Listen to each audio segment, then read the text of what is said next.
Pak Dev, terkait dengan hal ini, bulan lalu kan Indonesia ini ramai begitu ya, dengan isu kesepakatan dagang RIAS yang memuat klausul bahwa transfer data pribadi.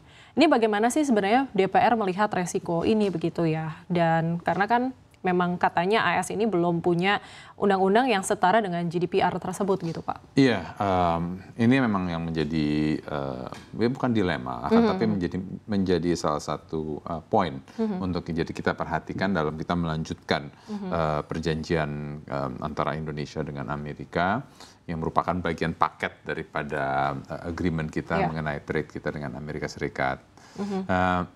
Yang berkaitan dengan transfer data ini, ya sekarang ini juga kita sudah menggunakan perusahaan-perusahaan Amerika untuk menyimpan data-data kita, seperti Amazon Cloud Service, Amazon AWS ya, Amazon Web Services, dan juga perusahaan-perusahaan lainnya. Dan juga banyak perusahaan Indonesia juga sudah membuat data-data center yang sudah aktif digunakan oleh perusahaan-perusahaan Indonesia dan juga oleh kementerian atau instansi pemerintah lainnya. Nah, tapi yang mengenai perjanjian ini, bedanya dengan Uni Eropa yang sudah memiliki GDPR, sistem hukum di Amerika kan berbeda dengan di Indonesia ataupun juga dengan di Uni Eropa. Sehingga tidak ada federal law yang governing particularly dengan data protection. Akan tapi mereka memang memiliki sistem yang mengcover dan yang memastikan bahwa pengampu data itu bertanggung jawab sepenuhnya akan keamanan data kita. Nah, akan tapi yang harus juga jadi perhatian ya, kan kita seringkali ya melihat di media segala macam bahwa ada kebocoran data di dark web, data kita itu diperdagangkan,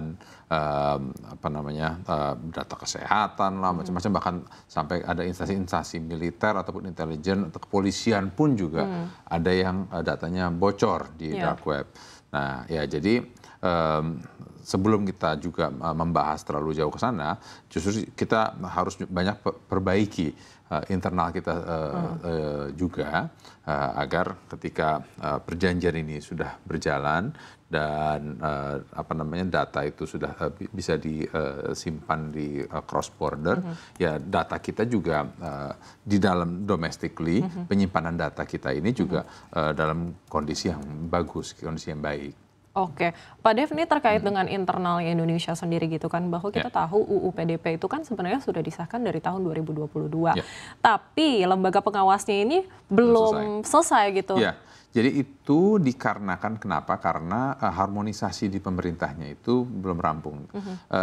Informasi terakhir saya dengar, ini mestinya dalam waktu dekat sudah selesai, sehingga urunan hukumnya, PP-nya dan lain sebagainya itu sudah bisa dijalankan, termasuk membentuk seperti Dewas akan PDP ini. Oke, kapan Pak kira-kira dalam waktu dekat ini Pak?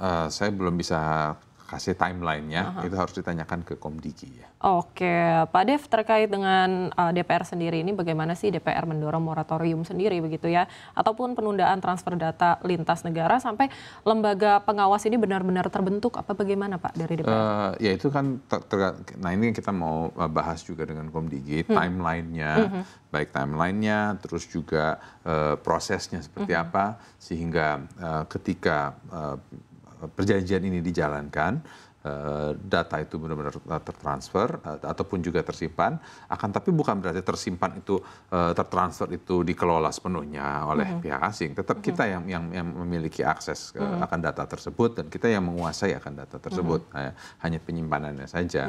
Jadi ini bukan sesuatu hal yang completely baru gitu ya, akan tapi ini hanya memberikan legal framework ya untuk memastikan data itu tersimpan dengan baik dan juga standarisasinya itu sesuai dengan yang kita miliki. Iya, karena memang juga kan UU Federal PDP di Amerika Serikat ini belum ada begitu ya Pak ya, karena dari saya juga kan baru mendengar sebagian ya.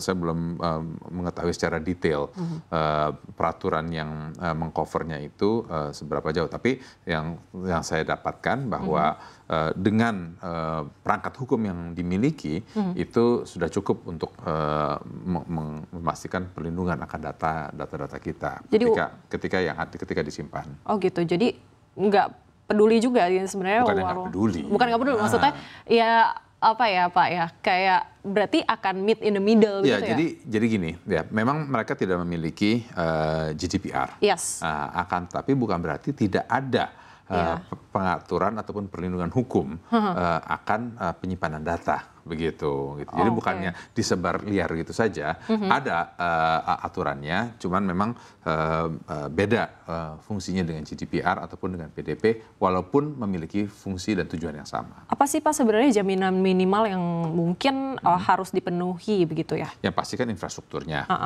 penyimpanannya, terus juga power backupnya.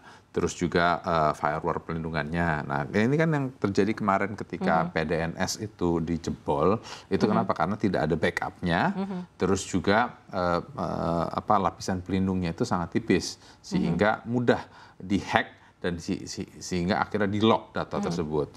Nah, mengakibatkan pelayanan pemerintah ya seperti imigrasi, terus juga waktu itu masih Kemdiknas ya, belum dipecah waktu kementerian Kemdiknas itu terhenti. Jadi banyak pelayanan kepada masyarakat yang terganggu.